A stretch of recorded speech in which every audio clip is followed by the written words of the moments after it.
मैं आस्तिक झा आप सभी का गौतम झा संस्कृत क्लासेस पर हार्दिक स्वागत करता हूं। मैं आपके सामने आधुनिक भारत के इतिहास से रिलेटेड समस्त घटनाओं को एक कहानी के माध्यम से विगतवार वर्णन करूंगा, जिससे आपको भी सुनने में अच्छा लगे और जो व्यक्ति सिर्फ जानने के लिए, जानकारी प्राप्त करने के लिए सुनना चाहता है उसको भी अच्छा लगे, और जो प्रतियोगी परीक्षाओं की तैयारी करना चाहता है उनको भी समस्त घटनाओं से जागरूक और समस्त घटनाओं से की जानकारी आसानी से उसे उपलब्ध हो जाए, और सिर्फ हमारा वीडियो सुनने मात्र से ही आधुनिक भारत के इतिहास से जितने भी क्वेश्चंस पेपर में आएंगे उसको इजीली वे में सुनने को मिल जाएगा, यानी वो हल कर पाएंगे। चलिए तो शुरू करते हैं। वैसे तो आधुनिक भारत का इतिहास 1757 से शुरू हो जाता है, लेकिन हम घटना की शुरुआत करेंगे वहां से जब भारत में क्रांतिकारी गतिविधियों की शुरुआत हुई थी। भारत में क्रांतिकारी गतिविधियों की शुरुआत हमारे शिवाजी के गढ़ महाराष्ट्र से हुआ था। महाराष्ट्र, शिवाजी की प्रेरणाओं से हर युवा अपने आप को उत्साह में समझता था। खून में स्वाधीनता की एक लहर जगी हुई थी, एक अलग ही उत्साह जागृत था। इसी में एक नाम था वासुदेव बलवंत फड़के।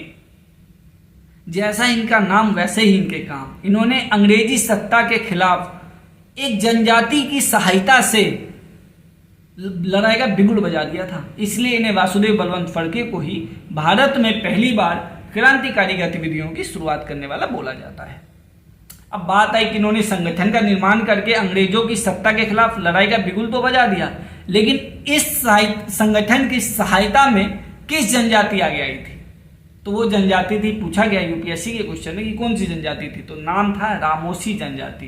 अच्छा जी, ये रामोसी जनजाति कहाँ की है? तो महाराष्ट्र की ही एक जनजाति होती थी रामोसी जनजाति, और इस संगठन में क्रांतिकारियों का प्रमुख केंद्र होता था बॉम्बे, आज का मुंबई। और वासुदेव बलवंत फड़के ने जो अंग्रेजों की सत्ता के खिलाफ लड़ाई का बिगुल बजाया था, तो इनके पीछे एक प्रमुख उद्देश्य हुआ करता था हिंदू राज्य की स्थापना करना। ये एक प्रमुख हिंदू कट्टर थे। ये कहते थे पूरा भारत हमारा हिंदुस्तान है, तो यहाँ हम हिंदू राज्य की स्थापना करके रहेंगे, और इसलिए इन्होंने रामोसी जनजाति की सहायता से महाराष्ट्र में अंग्रेजी सत्ता को उखाड़ फेंकने के लिए लड़ाई का बिगुल बजा दिया। अंग्रेजों को जब इस बात की पता लगी तो भाई इनके पास तो आधुनिक हथियार, कहते हैं जिसकी लाठी उसकी भैंस। बोले भाई जरा तू इंसान है वो जो हमारे खिलाफ लड़ाई का बिगुल बजा रहा है। जी हाँ मैं हूँ। तो डर नहीं लगता?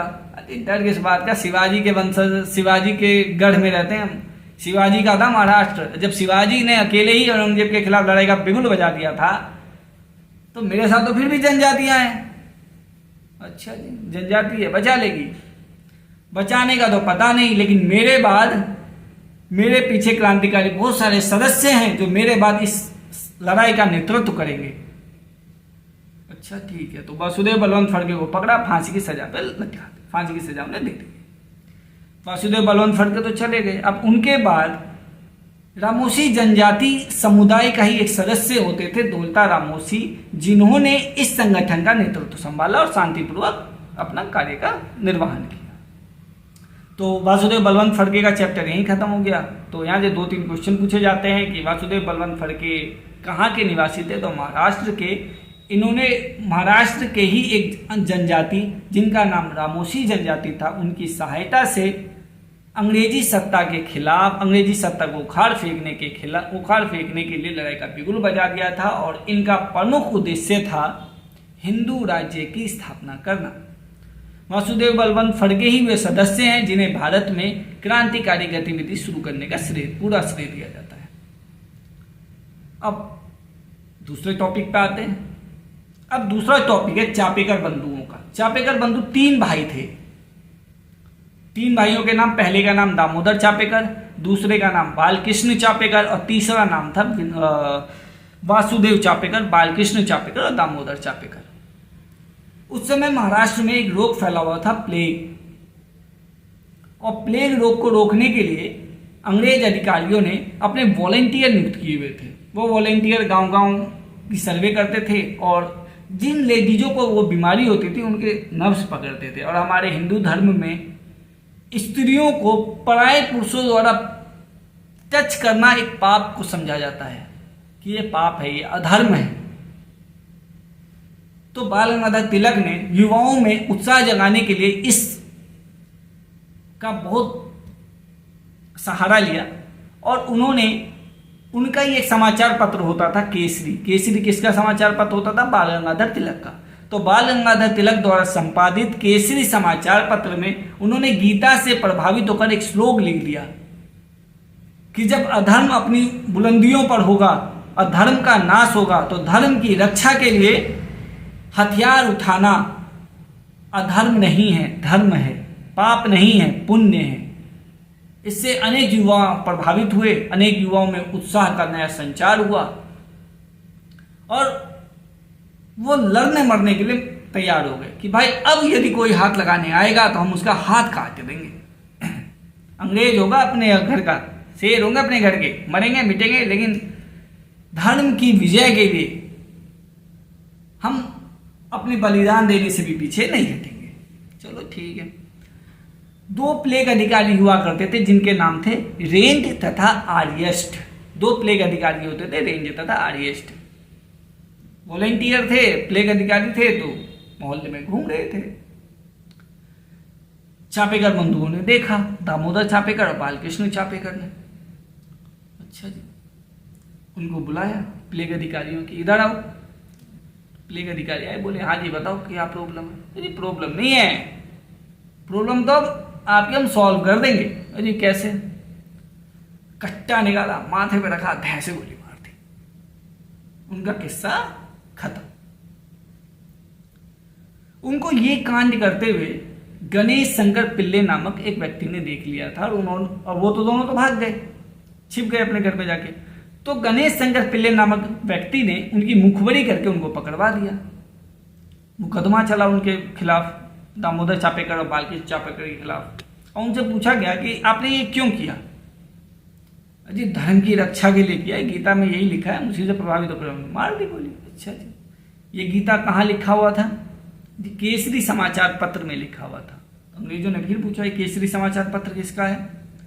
बाल गंगा, तो उन्होंने जवाब दिया कि बाल गंगाधर तिलक है, वो इनके संपादक हैं। बाल गंगाधर तिलक को बुलाया गया, पूछा गया ये ऐसा कंट्रोल से लिख क्यों लिखा आपने? देखो ये 2 लड़के हमारे रास्ते भटक गए हैं और ये हमारे अधिकारियों को मार रहे हैं। वो अधिकारी जो हमने आपकी रक्षा के लिए नियुक्त किए हुए थे। उन्होंने बोला जी मुझे क्या पता भाई, मैंने तो सिर्फ एक लेख लिखा है, गीता का एक श्लोक लिखा है, वो सुन के क्या करते हैं उससे मुझे क्या फर्क पड़ता है? मुझे उन्होंने बोला अच्छा। चापेकर बंधुओं को दी फांसी की सजा और बाल गंगाधर तिलक को 18 महीने जेल की सजा सुना दी। यहां से क्वेश्चन ये भी बनता है कि पहले ऐसे पॉलिटिशियन लीडर जिन्होंने जेल की सजा काटी है वो थे बाल गंगाधर तिलक। ये क्वेश्चन पूछा गया है, यूपीपीसीएस में क्वेश्चन पूछा गया था पीछे 2018 की बात है, मुझे एग्जैक्ट याद है कि पूछा गया था कि पहले भारत के पहले ऐसे पॉलिटिशियन लीडर का नाम बताओ जिन्होंने जेल की सजा काटी थी। और 4 ऑप्शन दिए थे, वो बेसिक पीसीएस के पेपर में 4 ऑप्शन देते ही हैं। वो थे बाल गंगाधर तिलक जिन्होंने कुल 18 महीने जेल की सजा काटी थी। क्यों काटी थी, घटना का विवरण मैंने आपको दे ही दिया है। अब मैंने आपको थोड़ी देर पहले बताया था चापेकर बंधु 3 भाई थे, 2 भाइयों को फांसी की सजा की मुकर्रर की गई। तीसरा भाई था वासुदेव चापेकर, ये उस समय घर पे थे नहीं। जब घर पे आए तो माता पिता का रोना सुनकर इन्होंने पूछा माँ क्या हुआ है? तो उन्होंने बोला कि आपके भाइयों के साथ एक घटना हो गई है। इन्होंने 2 प्लेग अधिकारी रेंज तथा आर्यस्ट की गोली मारकर हत्या कर दी और जिसकी मुखबरी गणेश शंकर पिल्ले ने कर दिया, और उसकी मुखबरी के कारण आपके दोनों भाइयों को पुलिस पकड़ के ले गई है और फांसी की सजा मुकर्रर की गई। भाई ये गुस्से में 20 से 25 साल के युवा ही थे, मन तो चंचल रहता ही है कि भाई उसकी इतनी हिम्मत कैसे हो गई। ये गणेश शंकर पिल्ले के घर के बाहर गए, उन्हें चिल्लाया ओ गणेश शंकर पिल्ले इधर बाहर, तेरी हिम्मत कैसे हुई मुखबरी करने की? भाई इतनी हिम्मत आ गई तेरे में, तू अब हमारे खिलाफ जाएगा? अच्छा, वो बाहर आया, कहा सुनी हुई, वासुदेव चापेकर ने बंदूक निकाला, सिर पे तान दी, किस्सा खत्म। तो वासुदेव चापेकर को भी पकड़ लिया गया और उसको भी फांसी की सजा मुकर्रर की गई। तो चापेकर बंधुओं का भी यहाँ पे चैप्टर क्लोज कर दिया गया। तो यहाँ से कुछ बेसिक क्वेश्चन पूछे जा सकते हैं कि अब बाय द वे ये घटना कब हुई थी। ये घटना है 1897 की। इसमें दो चापेकर बंधु दामोदर चापेकर और बालकृष्ण चापेकर को दो प्लेग अधिकारी रेंज तथा आर्यस्ट की गोली मारकर हत्या करने के आरोप में फांसी की सजा दे दी गई। वो केसरी नामक समाचार पत्र में गीता में लिखे एक श्लोक से प्रभावित हो गए थे और इसीलिए इस कंट्रोवर्शियल लेख को लिखने के लिए बाल गंगाधर तिलक को 18 महीने जेल की सजा काटी गई। बाल गंगाधर तिलक पहले ऐसे पॉलिटिशियन लीडर बन गए जिन्होंने जेल की सजा काटी। अब बात आती है वीडी सावरकर पर, क्योंकि चापेकर बंधुओं का किस्सा खत्म हो गया, वासुदेव बलवंत फड़के का किस्सा खत्म हो गया। तीसरा आता है विनायक दामोदर सावरकर। हम ऐसे ही पॉइंट बाय पॉइंट सभी के बारे में पढ़ेंगे और आशा करता हूं आपको ये सेशन अच्छा लग रहा होगा। वर्ष 1900 आसपास की बात है कि उस समय उत्तर भारत में खासकर बंगाल और बिहार के क्षेत्र में प्लेग और भयंकर अकाल पड़ा हुआ था और उसी समय ब्रिटिश अधिकारियों ने कर्जन की नियुक्ति कर दी भारत में।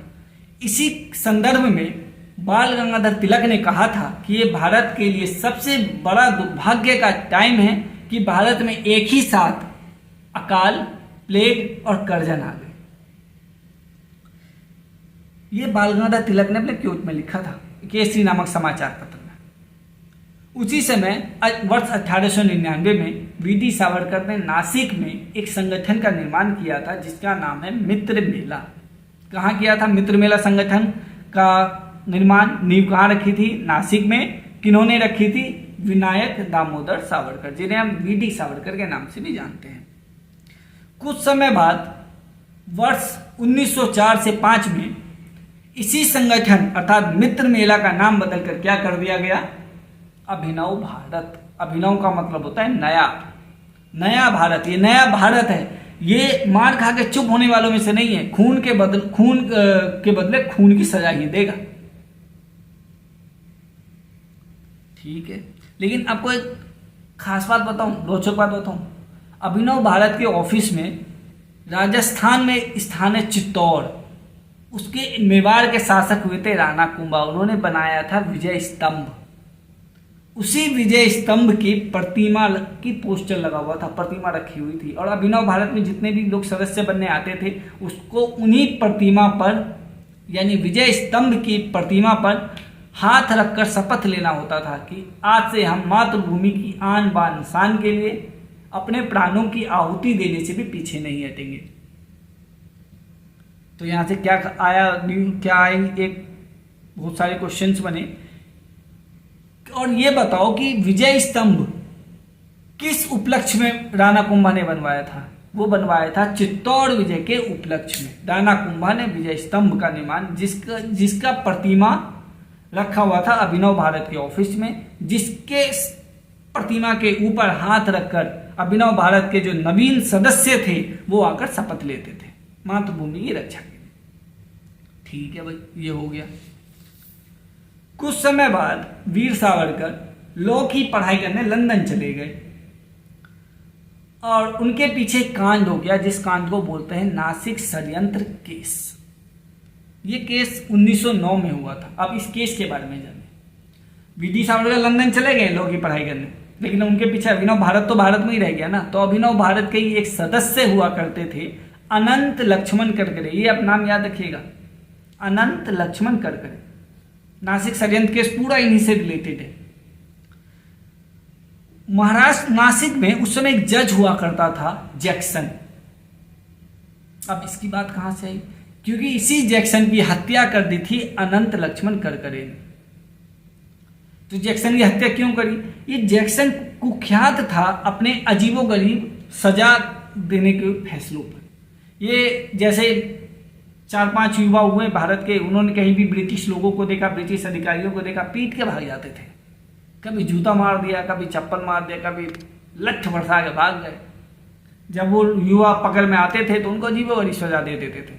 ब्रिटिश अधिकारी ब्रिटिश लड़कियों से थप्पड़ लगवा दिया, ब्रिटिश अधिकारियों से चप्पल लगवा दिए, मुर्गा बनवा के कुकड़ू को बुलवा दिया, उनके ऊपर 4 पत्थर रख दिए कि भाई 10 मिनट तक मुर्गा बन। अब भाई युवाई से क्रोधित हो गए कि भाई ये हमारे साथ ऐसे कैसे कर रहा है। तो अभिनव भारत के एक सदस्य अनंत लक्ष्मण करकरे ने इसी क्रोध की भावना में आकर नासिक के एक जज जिसका नाम जैक्सन था उसकी गोली मारकर हत्या कर दी।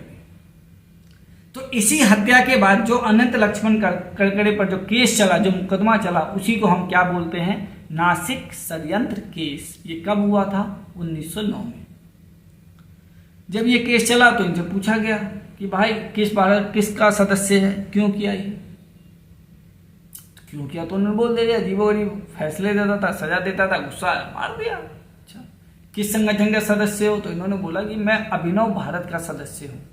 अच्छा, ये अभिनव भारत क्या है, अंग्रेजों ने पूछा, तो उन्होंने बोला ये अभिनव भारत एक क्रांतिकारी संगठन है हमारा। अच्छा, तो अंग्रेजों ने फिर पूछा कि इस संगठन का नींव किसने रखा, निर्माणकर्ता कौन है, इन्होंने बोला हमारे शेर वीडी सावरकर। मुझे पूरा नाम बताओ, तो पूरा नाम इन्होंने बोला कि विनायक दामोदर सावरकर। इन्होंने पूछा ये इस टाइम कहाँ मिलेंगे, हमें भी बताओ। इन्होंने बोला कि लॉ की पढ़ाई करने लंदन गए हैं। अंग्रेजों ने ये सुना तो उन्होंने उसी टाइम वारंट इशू कर दिया सावरकर बंधुओं के खिलाफ। सावरकर बंधु दो भाई थे, एक का नाम था विनायक सावरकर, विनायक दामोदर सावरकर जिसकी हम बात करें, और इनके एक बड़े भाई थे गणेश सावरकर। इन दोनों के खिलाफ वारंट जारी कर दिया कि जैसे ये भारत में आए इनको पकड़ लिया जाए। ठीक है, नासिक षड्यंत्र केस के तहत अनंत लक्ष्मण करकरे को भी फांसी की सजा मुकर्रर की गई और सावरकर बंधुओं को अनिश्चित काल के लिए